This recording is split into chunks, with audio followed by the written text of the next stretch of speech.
Hello friends, एक बार फिर स्वागत है आप सभी का मेरे इस चैनल पे।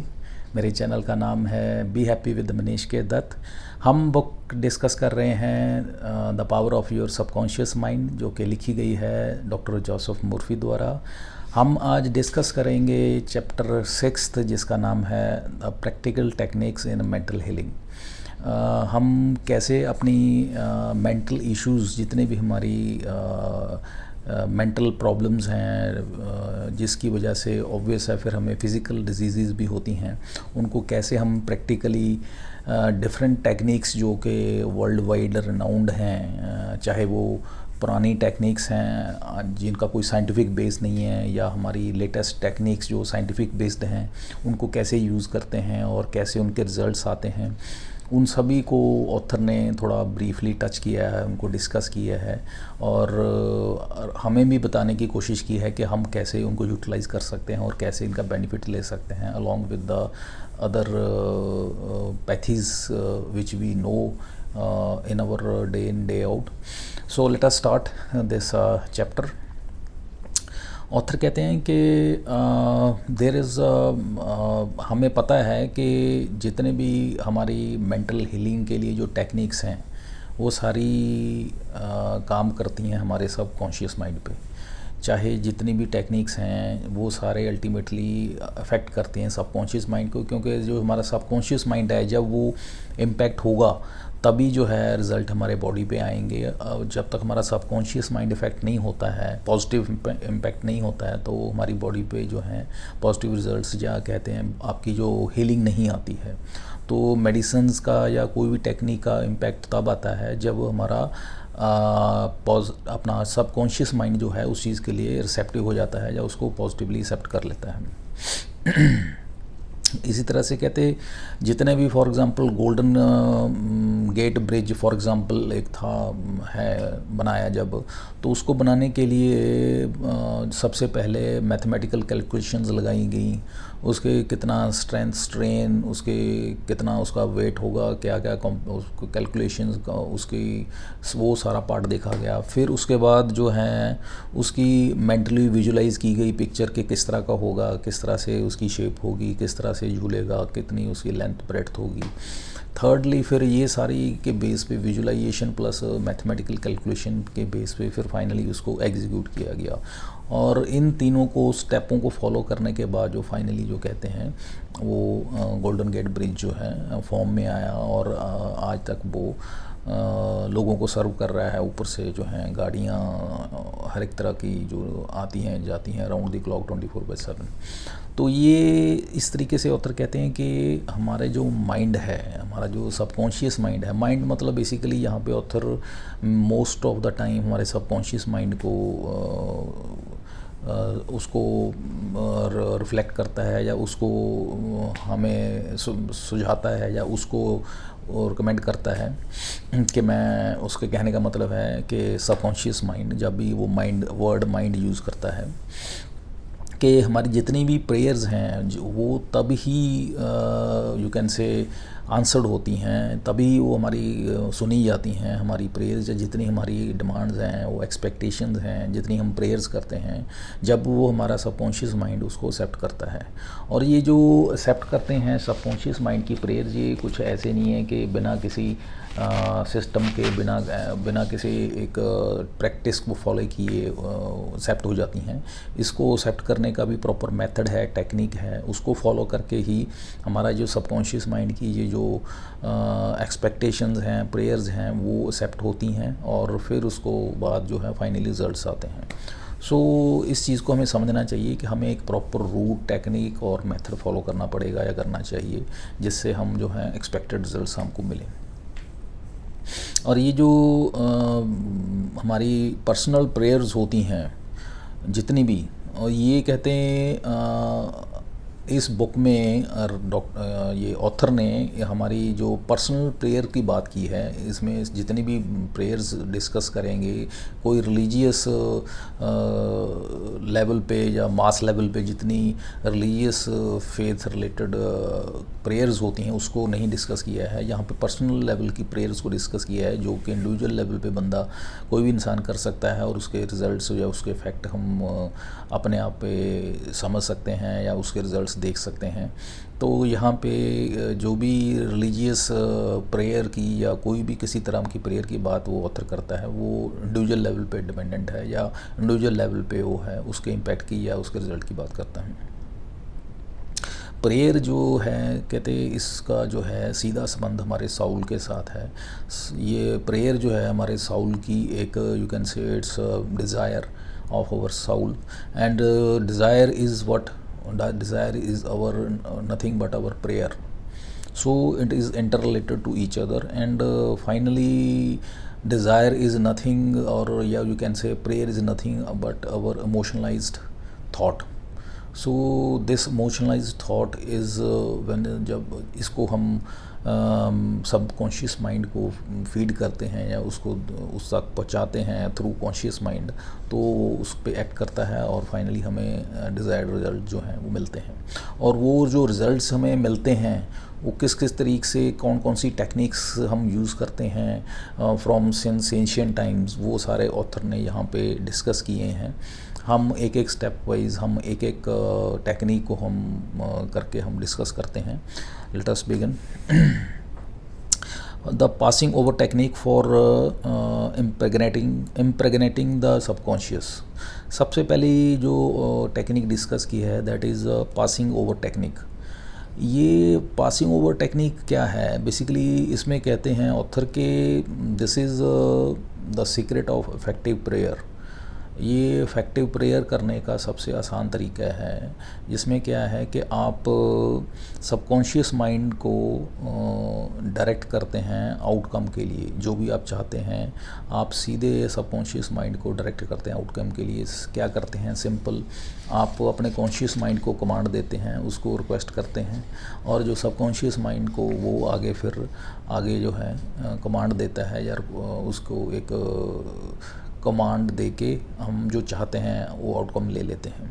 सो एक तरह से ये जस्ट पास ऑन इंफॉर्मेशन होती है कि जो हम सोचते हैं, जो हमारी थॉट है, हमने कॉन्शियस माइंड को दी, हम और वो कॉन्शियस माइंड जो है आगे सबकॉन्शियस माइंड को दे देता है और subconscious mind accordingly result back करता है हमें। So this is a simple process of passing through या passing over the you can technique, जिसमें कुछ नहीं है, नथिंग स्पेशल और नथिंग कॉम्प्लिकेटेड, जिसमें सिंपल बात हम कॉन्शियस माइंड तक करते हैं और कॉन्शियस माइंड आगे उसको सबकॉन्शियस माइंड तक पहुंचाता है और उसको फाइनली एग्जीक्यूट कर देता है।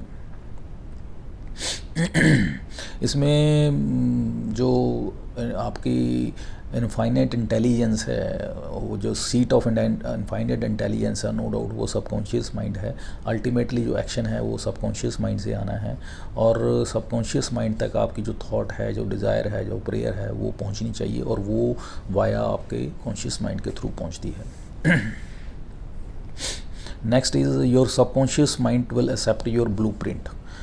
कहते हैं जो आपका फॉर एग्ज़ाम्पल आप घर बनाते हैं तो उसका हम एक नक्शा तैयार करते हैं और नक्शे के अकॉर्डिंगली हम अपने घर को बनाते हैं। घर को बनाने वक्त हम बहुत सी चीज़ों का ध्यान रखते हैं, उसमें कौन सा सीमेंट कैसे यूज़ कर रहे हैं, बढ़िया क्वालिटी का सीमेंट यूज़ करें, उसमें जो ब्रिक्स हैं वो बढ़िया क्वालिटी के हों, जो इलेक्ट्रिक वायरिंग है वो बढ़िया हो, और जो पाइप्स पानी की ड्रेनेज सिस्टम है वो बढ़िया तरह की हो, उसमें कोई दिक्कत ना हो। तो सब कुछ देख के बाल के पूरा पुन छान के, या जिसे कहते हैं पूरी इन्वेस्टिगेशन के साथ हम उसको with proper due and diligence के साथ हम सारे को करते हैं और फाइनली जो है घर हमारा तैयार होता है उस तरीके से। और इसी तरीके से अगर कहते हैं हम जो भी हम अपने माइंड को कुछ कमांड देते हैं, हम अपने कॉन्शियस माइंड को कमांड देते हैं, कुछ हम आउटकम लेने के लिए कुछ एक्सपेक्टेशन हमारी होती है कि हम ज़िंदगी में कुछ चाहते हैं, तो अब कोई थॉट हम अपने माइंड को देते हैं, तो वो अगर फियर से, एंग्जाइटी से, डिप्रेशन से या कुछ ऐसे चीज़ों से अगर लेस्ड होगी, तो ऑब्वियस है यू कैन इमेजिन कि उसका फिर रिज़ल्ट क्या होगा। तो उसका जो है ब्लूप्रिंट ही पहले ख़राब है, तो उसका रिज़ल्ट या उसका एंड रिज़ल्ट क्या होगा, उसका एंड रिज़ल्ट भी ख़राब होगा, गलत होगा। जैसे कि अगर आपके घर में जो आपकी यू कैन से ब्रिक्स हैं या सीमेंट है या वायरिंग है या ड्रेनेज की पाइपें हैं, अगर वो बढ़िया अच्छे तरीके से नहीं इंस्टॉल होंगी या नहीं क्वालिटी उनकी बढ़िया होगी, तो यू कैन इमेजिन कि घर के हालात क्या होंगे बाद में। तो उसी तरीके से आपके सबकॉन्शियस माइंड तक जो पहुंच रहा है वो अगर सही नहीं है, पॉजिटिव नहीं है, अच्छी वाइब्स नहीं हैं, तो ऑब्वियस है आपका जो रिज़ल्ट आएगा वो अच्छा नहीं आएगा। तो उसको अच्छे रिज़ल्ट को पाने के लिए आपको जो आपके ब्लूप्रिंट है, जो आप इनपुट दे रहे हैं, उसको उस पर ध्यान देना है, उसको फोकस करना है, वो आपका अच्छा होना चाहिए।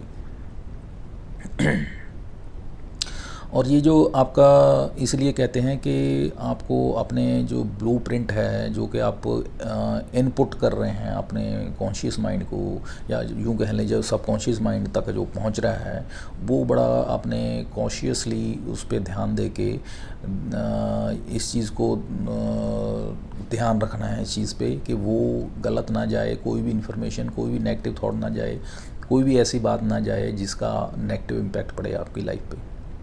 Next topic is the science and art of true prayer.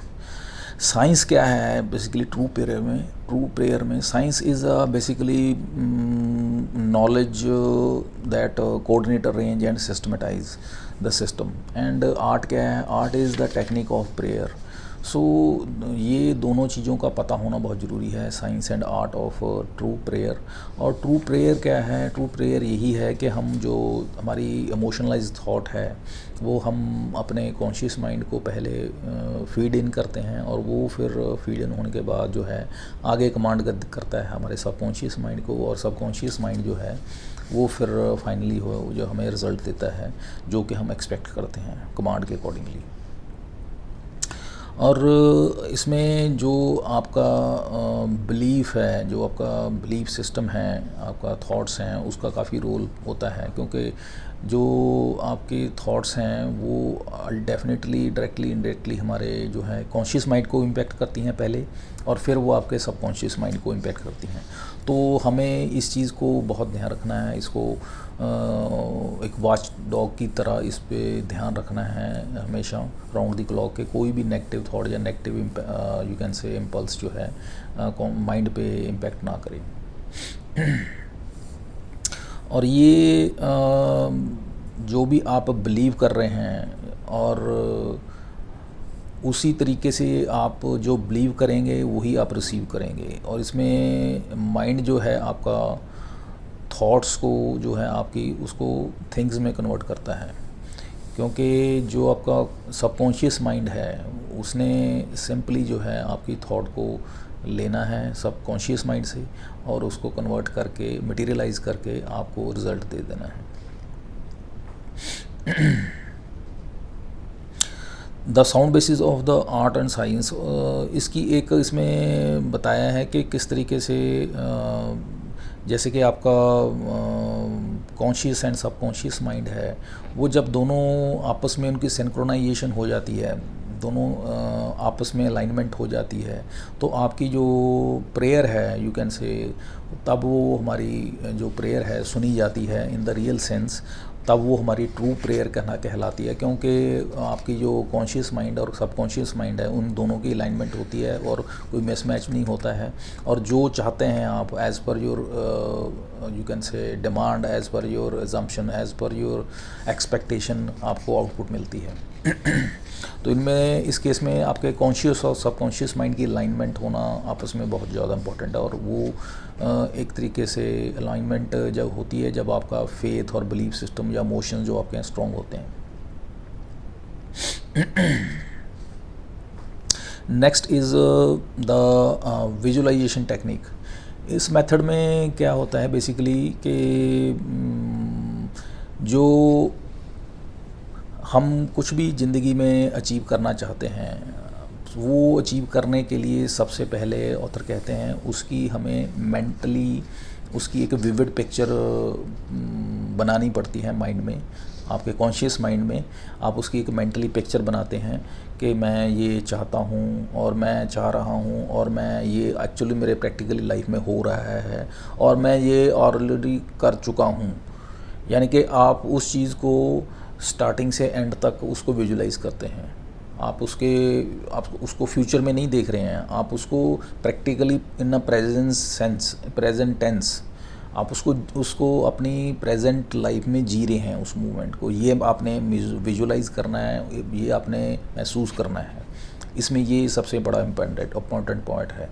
और जब आप इस तरह से आप उस जो आप चाहते हैं उस मूवमेंट को आप विजुलाइज करते हैं, उस मूवमेंट को आप जीते हैं अपनी मेंटल पिक्चर में, तो उसके बाद फिर क्या है, आपका जो सबकॉन्शियस माइंड है with due course of time उस चीज़ को एग्जीक्यूट कर देता है और प्रैक्टिकली आपकी लाइफ में वो चीज़ घटित हो जाती है, जो वो प्रैक्टिकली लाइफ में आपके एग्जीक्यूट हो जाती है, जो आप उस तरीके से आप मेंटली विजुलाइज करते हैं कि मेरी लाइफ में ये हो रहा है, चल रहा है। तो this is a crux of this technique कि इसमें ये होता है। बेसिकली इसमें मेनली जो आर्किटेक्ट लोग होते हैं वो इस टेक्निक को यूज़ करते हैं। वो बेसिकली विजुलाइज करते हैं कि किस तरीके से मकान बनाना है, उन्होंने बना के उसको विजुलाइज करते हैं, यहाँ पे ये है, वहाँ पे वो है, और इस तरीके से यहाँ पे भी ये पड़ा हुआ है, यहाँ पे बाथरूम है, यहाँ पे किचन है, यहाँ पे लॉबी है, ऑल दैट। उस तरीके से वो विजुलाइज करके फिर उसको विजुलाइज करके फिर उसके अकॉर्डिंगली वो उसको फाइनल शेप देते हैं। और उसमें ऑथर कहते हैं वो जब भी अपने स्पीचेस देते थे ऑडिटोरियम्स में जाके, तो भी वो यही टेक्निक जो है विजुलाइजेशन वाली अपनाते थे। उसके लिए पहले क्या करते थे, वो अपनी स्पीच देने से पहले, ऑडिटोरियम में जाने से पहले विजुलाइज करते थे, अपने रिलैक्स करते थे, कुर्सी में बैठ के रिलैक्सेशन मोड में जाके अपने आप को you can say alpha stage में ले जाके या ड्राउजी स्टेट में ले जाके अपने आप को विजुलाइज करते थे कि मैं इस तरीके से स्पीच दे रहा हूँ, सारे लोग बड़े सुन रहे हैं and I am giving excellent speech, और बहुत लोग ताड़ियाँ मार रहे हैं, बहुत खुश हो रहे हैं, and I have done excellent speech and it's finished now, I have just completed it. तो इस तरीके से वो विजुलाइज करते थे और उसके बाद फिर वो जाके स्पीच देते थे और वो बड़े उसको इफ़ेक्टिवली उसको स्पीच को फिनिश करते थे और बहुत अच्छे तरीके से उसको यू कैन से मेंटेन कर पाते थे उसकी एक यू कैन से रिदम को। तो ये एक तरह से एक बहुत अच्छा टेक्निक है जिसके आउटकम या जिसके रिज़ल्ट हैं बहुत अच्छे तरीके से आते हैं, और ऑथर ने इसमें बताया है कि किस तरह से वो आप खुद इस चीज़ को यूटिलाइज़ करते थे। Next is the mental movie method. इसमें ऑथर कहते हैं कि picture is worth more than 1000 words, या यूँ कहें कि जितना आप अपने सबकॉन्शियस माइंड पे स्ट्रेस देंगे एक पिक्चर को हेल्ड करके, उतना वो ज़्यादा इम्पैक्ट होगा और उतना ज़्यादा वो आपको रिज़ल्ट देगा।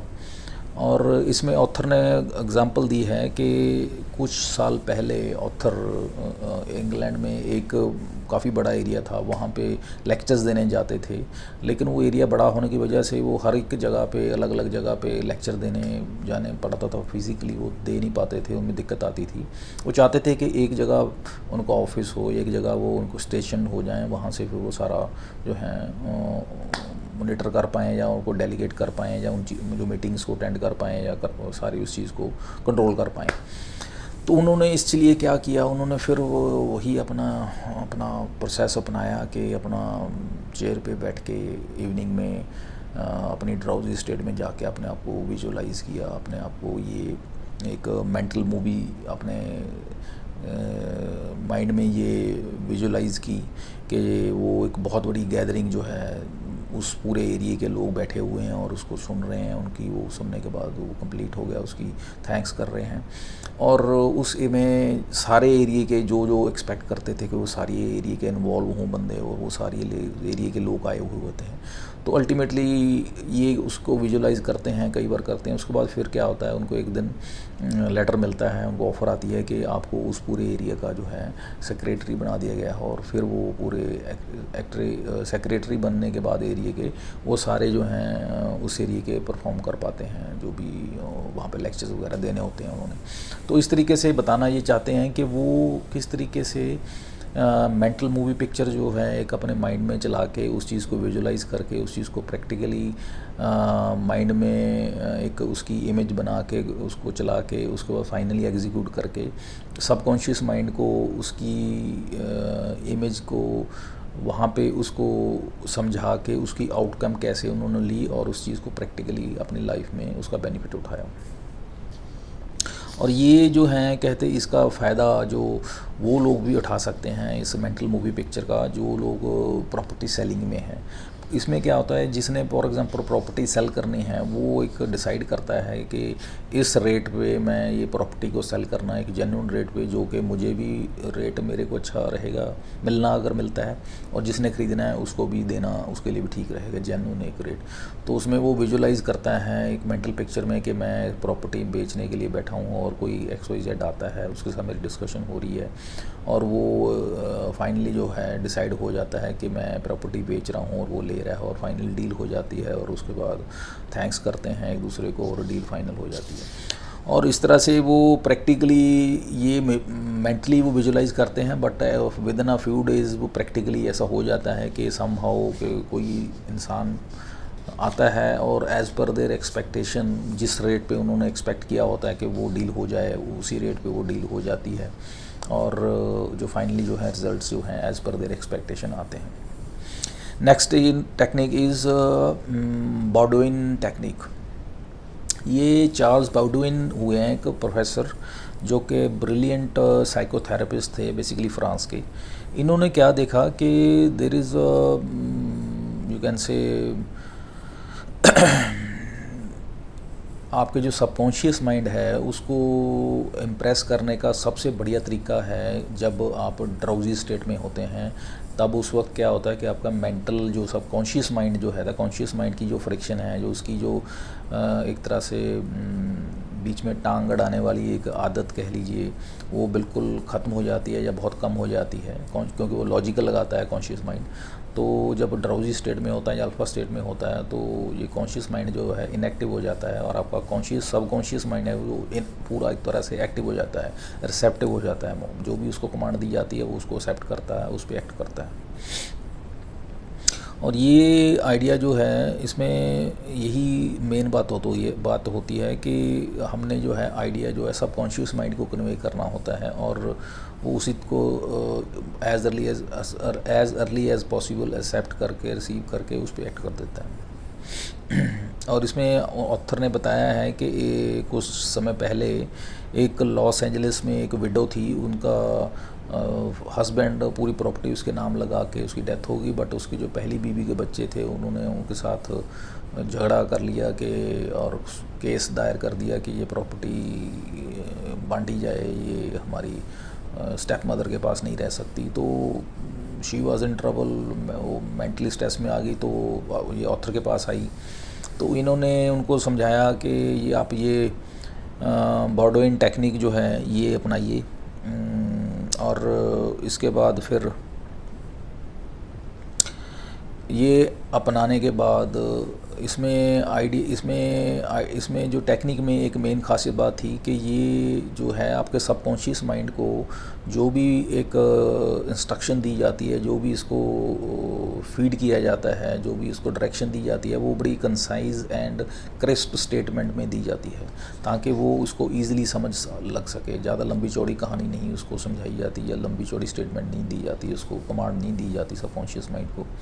और इसी तरीके से उसने फॉलो किया लेडी ने, उसने ये एक वर्डिंग या एक लाइन उसने रिपीटेडली फॉलो की कि it is finished in a divine order, ये बड़ी आसानी से परमात्मा की कृपा से बड़ा शांति से निपट गया। और ये उसने बार बार रिपीट किया और आखिर में यही हुआ कि 1 हफ्ते बाद उसके लॉयर ने उसको इन्फॉर्मेशन दी कि दूसरी पार्टी के लॉयर्स ने हमारे साथ पैचअप करने के लिए एग्री कर गए हैं as per terms and condition, और ईज़िली जो था विद फुल एंड फाइनल हो गया विदाउट एनी डिस्कॉर्ड और विदाउट एनी फर्दर डिस्प्यूट।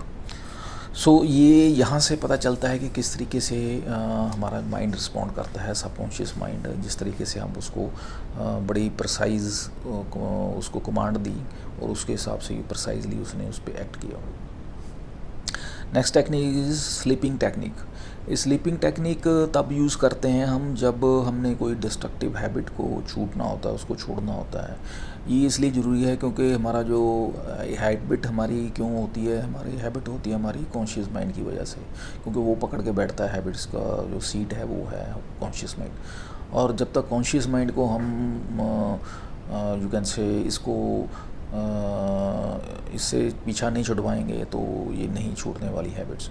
इससे पीछा छुड़वाने का एक ही हल है कि इसको ड्राउजी स्टेट में ले जाके कमांड जो है सबकॉन्शियस माइंड को तक पहुंचाई जाए।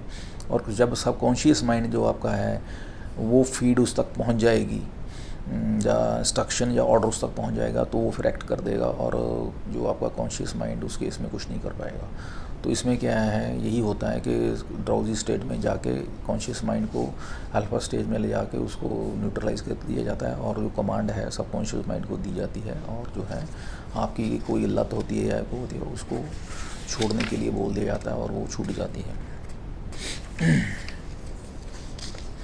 और इसमें कमांड तो वही दी जाती है कि I have left this bad habit and I am now free from this and I am free and feeling comfortable after this living this bad habit and all that. तो इस तरीके से हम इस चीज़ से, बीमारी से या कोई भी ऐसी हैबिट है जो हमें लगी होती है उससे छूट जाते हैं। Next topic is the thank you technique. इसमें ऑथर कहते हैं कि ये जो थैंकफुल हार्ट होता है वो क्रिएटिव फोर्स ऑफ माइंड या क्रिएटिव फोर्स ऑफ नेचर है, उसके बहुत क्लोज होता है। और जो एक काउंटलेस ब्लेसिंग ऑफ नेचर होती हैं या गॉड होती हैं उसको उसके बहुत क्लोज होता है, उसको बहुत अच्छा लगता है। और उसकी blessings cosmic law of action reaction को बहुत फॉलो करता है। और जैसे हम जितना हम ज़्यादा कहते हैं भगवान का धन्यवाद करते हैं वो उतना हमें ज़्यादा कैन से ब्लेस करता है। और इसी चीज़ को फॉलो करते हुए एक एग्जांपल दी है ऑथर ने। एक लेडी थी, वो हालांकि फिज़िकली उसके फाइनेंशियली उसकी हालत बहुत ख़राब थी, वो खाने तक पीने तक के उसके लाले पड़े हुए थे, बट वो इस फंडामेंटल को जानती थी। तब वो सुबह शाम जब भी टाइम मिलता था उसका भगवान का धन्यवाद करती थी। और उसका बेनिफिट ये हुआ कि उसको अल्टीमेटली उसका कुछ समय बाद उसको उसका पुराना एम्प्लॉयर मिल गया और उसने उसको लोन भी दे दिया, घर भी दे दिया और उसको एम्प्लॉयमेंट भी दे दी और वो बढ़िया हालत में आ गई। तो कहना ये चाहते हैं कि ये इसमें सारा काम किसने किया, उसके सबकॉन्शियस माइंड ने रिएक्ट किया। और जो एक यूनिवर्सल पावर जो कि यू कैन से जो कि जैसे कि पहले बोला हमने कि creative force of the universe जो कि बहुत इस चीज़ पे इम्पैक्ट है उसका थैंकफुल हार्ट का, जो आपस में उसकी सिंक्रोनाइजेशन है उसकी वजह से ये इम्पैक्ट हुआ और पॉजिटिवली इम्पैक्ट हुआ। और हमें भी इस चीज़ का ध्यान रखना चाहिए कि हम जो प्रेयर्स करते हैं वो उसमें पॉजिटिव हमारी इंटेंशंस हों ताकि हमें उसके पॉजिटिव रिजल्ट्स मिलें। Next is the affirmative method. Affirmative method में ये है कि बेसिकली आपको पता होना चाहिए कि आप क्या अफर्म कर रहे हैं, उसका मतलब क्या है वर्ड्स का और उसके पीछे लॉजिक क्या है आपके वर्ड्स में। आप तभी आप उस चीज़ का रिज़ल्ट ले सकते हैं। फॉर एग्ज़ाम्पल अगर आपको जो अफर्म कर रहे हैं उसके वर्ड्स में या उसका रिज़ल्ट के बारे में आपको पता होना चाहिए। आप किसी चीज़ को बार बार अफर्म कर रहे हैं तो आप जिस चीज़ को इंश्योर कर रहे हैं कि ये चीज़ घटे या उस आपकी लाइफ में हो, तो उस चीज़ को अफर्म करने घटने के लिए उस चीज़ को आप बार बार रिपीट करते हैं। और वो बार बार रिपीट करने से क्या होता है कि वो आपके कॉन्शियस माइंड के थ्रू सब कॉन्शियस माइंड में जाके इम्प्रिंट हो जाती है। और इम्प्रिंट जो हो गई चीज़ उसने फिर फाइनली एग्जीक्यूट होना ही होना है। सो एक तरीके से ये इसमें बताया गया कि इस तरीके से रिज़ल्ट्स आते हैं। इसमें ऑथर ने अपने एक सिस्टर का भी एग्जांपल दिया है कि उनको गाल स्टोर हो गए थे, लेकिन वो काफ़ी उनसे दूर रह रहे थे। लेकिन यहाँ पे जैसे कि लास्ट चैप्टर में भी बताया है ऑथर ने कि ये जो यूनिवर्सल पावर है या सबकॉन्शियस माइंड की पावर है, इसमें कोई स्पेस की और टाइम का कोई कंस्ट्रेंट नहीं है, क्योंकि माइंड प्रिंसिपल एक यूनिवर्सल माइंड प्रिंसिपल है, इसमें टाइम एंड स्पेस का कोई कंस्ट्रेंट नहीं है। ये कहीं भी वर्क कर सकता है। हम यहाँ पे बैठ के मैं प्रेयर करूँगा तो ये कहीं पे भी इसका रिजल्ट इम्पैक्ट आ सकता है। तो ऑथर ने अपनी सिस्टर के लिए हज़ारों लाखों किलोमीटर दूर बैठ के प्रेयर किया। उसका इम्पैक्ट ये हुआ कि उसके गाल स्टोन जो हैं डिसपीयर हो गए विद इन 3 months। वो उसमें कमांड्स उसने दी कि by the grace of God कि ये जो है सिस्टर जो हैं उसकी जो परमात्मा की एक चाहते हैं कि एक नॉर्मल हेल्दी लाइफ हो, एक उनकी हार्मनी में रहते हुए एक हेल्दी लाइफ इंसान की होनी चाहिए, और वो मेरी सिस्टर की हो, कोई बीमारी ना हो, और जो है तो वो दूर चली जाए या ठीक हो जाए। और इस तरीके से जब उन्होंने कमांड्स दी तो वो उनकी बॉडी उसी तरह से रिएक्ट की और सारा कुछ ठीक हो गया विदाउट एनी ट्रीटमेंट और मेडिकल इंटरवेंशन। तो ये एक जो एफर्मेशन को बस यही है कि इनको रिपीट करना पड़ता है बार बार till you get the results. और इसमें आपका फेथ एंड इमोशंस इन्वॉल्व होना, जो कि पहले भी हमने डिस्कस किया है कि ये जितने भी हम डिस्कस कर रहे हैं एफर्मेशंस हैं, चाहे सुजेशंस हैं, चाहे कुछ भी है, उसमें आपका इमोशंस का इन्वॉल्वमेंट होना बहुत ज़रूरी है। जितने ज़्यादा आपके इमोशंस ज़्यादा स्ट्रॉन्गली इन्वॉल्व होंगे उतने आपके रिजल्ट्स हैं वो जल्दी आएंगे और स्ट्रॉन्गली आएंगे, और जितने आपके इमोशंस वीक होंगे और कम होंगे उतने आपके रिजल्ट्स हैं वो डिलेड होंगे और कम आएंगे। सो इसलिए हमें इस चीज़ का बहुत ध्यान रखना चाहिए।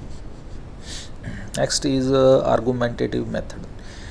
एक डॉक्टर कोएम्बे हुए हैं जो कि बेसिकली साइकोसोमेटिक मेडिसिन के फादर भी माना गया है इनको। इन्होंने पाया कि जो सिकनेस होती है, बीमारियां होती हैं, ये हमारे माइंड में जो हमारे रॉन्ग बिलीव्स या कह लीजिए गलत धारणाएं हम माइंड में उसमें घर कर लेती हैं या हमारे करवा दी जाती हैं सोसाइटी के द्वारा, उसकी वजह से हमारे ये सिकनेसेस या हमारी माइंड की प्रोग्रामिंग ऐसी हो जाती है कि अदरवाइज़ हमें कोई दिक्कत नहीं होती, बट नेगेटिव प्रोग्रामिंग या नेगेटिव थॉट्स ये हमारे माइंड में जो कैसे फीड की जाती हैं उसकी वजह से प्रॉब्लम आती हैं। और इसका हल यही है, जब तक हम उन नेगेटिव थॉट्स बिलीव्स को बाहर नहीं निकालते हैं और अच्छी या सही या गुड वाइब्स को या थॉट्स को बिल्ट इन करते, तब तक वो नहीं जाएंगी। तो जब वो कर देंगे तो वो ये सारी जो हैं फ्लश आउट हो जाती हैं बीमारियाँ and all that negative thoughts, तो आप बिल्कुल ठीक हो जाते हैं।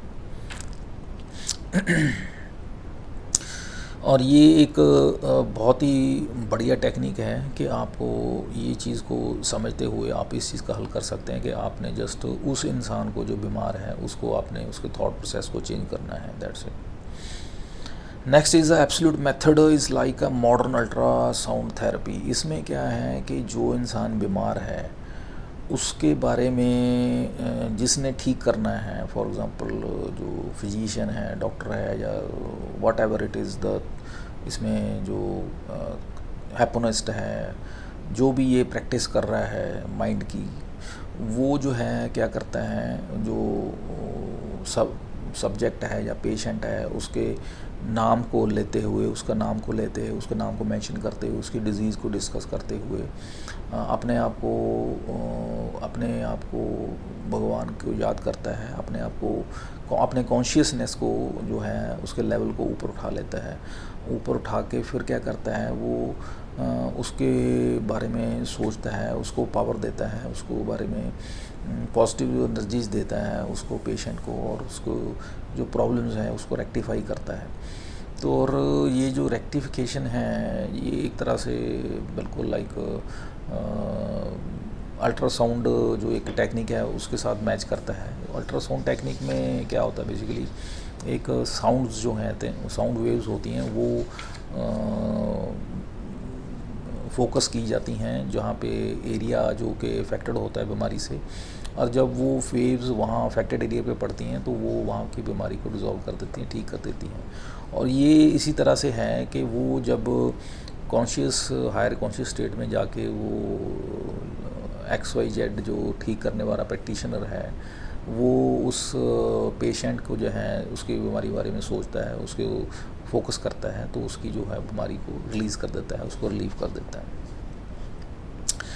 और इसमें लास्ट एग्जांपल या लास्ट टेक्निक जो है that is order method. Order कहते हैं हमारे जो वर्ड्स हैं उनमें बहुत पावर्स होती है। जो भी हम words with full power and conviction के साथ अगर कोई वर्ड्स बोलते हैं तो उनमें बहुत पावर होती है। तो इसमें एग्जांपल दिया है कि एक लेडी थी, उनको उसके एक यू कैन से फ्रेंड था या कोई कुलीग था, वो काफ़ी परेशान करता था, परेशान करता था, हरासमेंट करता था। तो वो उसे परेशान थे हरासमेंट से, तो उसने क्या किया, उसने अपने ये टेक्निक यूज़ की वर्ड्स के पावर की। तो उसने क्या किया, उसने एक टेक्निक बनाई, एक यू कैन से वर्ड्स की एक सेरेमनी बनाई। उसमें उसने क्या कहा, उसने कि I believe in the power of God, I use the word power of words, और मैं अपनी जगह पे हूँ और वो लड़का जो है अपनी जगह पे है, और मैं उस चीज़ को उसको अपने पास आना अलाउ नहीं करूँगी, वो अपना कहीं भी जाए। और इस चीज़ को मैं परमात्मा को ये वो करती हूँ कि वो मेरे पास कभी ना आए और मेरे से दूर रहे।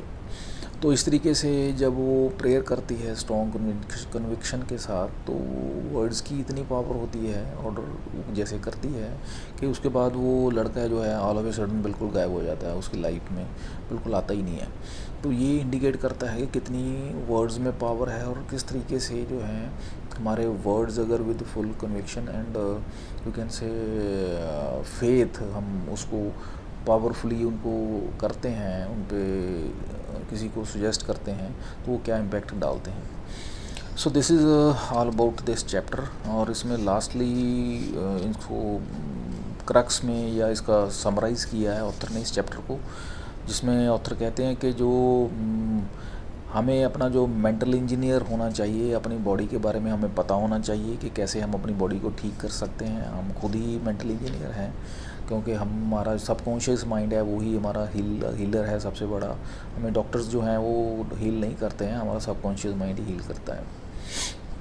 और हमें कभी भी जो कह लेते हैं नेगेटिव नहीं सोचना चाहिए, हमें अपनी great health, wealth, success, happiness के बारे में सोचना चाहिए, क्योंकि अल्टीमेटली अगर ऐसा करेंगे तभी हम ये प्रैक्टिकली एग्जीक्यूट हो पाएगा और इसी तरह के रिज़ल्ट आ पाएंगे। नहीं अदरवाइज़ अगर हम नेगेटिव सोचेंगे तो हमारे जो लाइफ में नेगेटिविटी आएगी, एंड रिज़ल्ट जो है नेगेटिव होने वाले हैं। और हमें अपनी जो है कहते लाइफ में कुछ अपने हमेशा आपको थैंकफुल होना चाहिए किसी भी चीज़ के लिए। अगर आप थैंकफुल हैं तो आप उस जो कहते हैं परमात्मा के बहुत नज़दीक हैं और उसको बहुत अच्छा लगता है, खुश होता है वो, और आप जितना लाइफ में चाहते हैं उससे ज़्यादा आपको मिलता है लाइफ में। तो इस चीज़ का हमें ध्यान रखना चाहिए। और आपको बढ़िया हेल्दी लाइफ जीने के लिए आपको प्रेयर करनी चाहिए। प्रेयर जो है आपकी वो भी विद फुल एफर्मेशंस, और एफर्मेशंस भी strong affirmations of great health, wealth and success and prosperity, ताकि आप इस चीज़ को फ़ायदा उठा सकें। और हमें कभी भी ये बात को ध्यान में रखना चाहिए कि हम जो हैं अपने पीस, हार्मनी, हेल्थ, हैप्पीनेस की जो हैं आप अपने आप को वेव्स जनरेट करें, और ये हम आप गॉड को प्रेयर करें कि हमें ये चीज़ें हमें नवाजे या हमें हमारी लाइफ में ये चीज़ें मिलें। और अगर हमने ऑर्डर देना है किसी चीज़ के लिए तो हमें अपने लाइफ में सब कुछ अच्छा हो, सबके लिए अच्छा हो, हम अच्छे हों, हमारे बच्चे अच्छे हों, हमारी लाइफ अच्छी हो, हम हेल्दी हों, वेल्दी हों, सक्सेसफुल हों, हमें इस तरह की ऑर्डर देने चाहिए यूनिवर्स को, हमारे सबकॉन्शियस माइंड को, ताकि वो उस तरह से एग्जीक्यूट कर पाए। So this is all about this chapter number 6, that is all about the practical techniques in the mental healing.